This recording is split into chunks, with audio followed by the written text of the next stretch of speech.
आज दिनांक 6 जानेवारी 2026 ठाणे महानगरपालिकेच्या सार्वत्रिक निवडणुकीसाठी ठाणे भाजपाच्या वतीने भाजपाचा वचननामा महायुतीच्या समन्वयाने सादर करण्यात आला। परंतु या वचननामा सादर करताना पत्रकारांच्या कोणत्याही प्रश्नाला उत्तर न देता भाजपाचे नेते पत्रकारांच्या प्रश्नाला उत्तर न देता निघून जात होते। परंतु पत्रकारांनी काही प्रश्न विचारतात भाजपाच्या नेत्यांनी आसन ग्रहण करून पत्रकारांच्या प्रश्नाला पुढील उत्तर दिले।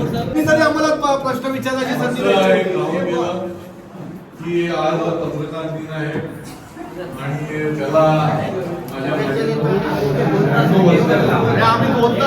पत्रकार दिन स्थापन झाल्यापासून 296 वर्ष मीडिया असेल, इलेक्ट्रॉनिक मीडिया असेल, प्रिंट मीडिया असेल, जसं जसं प्रगती होत गेला आपल्या तमाम सगळ्या आमच्या पत्रकार बंधू भगिनींना मी खूप शुभेच्छा देतो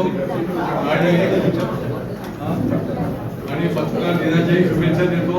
आणि लोकशाहीमध्ये पत्रकार हा महत्वाचा स्तंभ आहे आणि त्याच्यामुळे तुम्हाला जे काही महत्वाचं काही विचारायचं असेल तर ते देखील आपण विचारायला हरकत नाही। ठाकरे गटाचा जाहीरनामा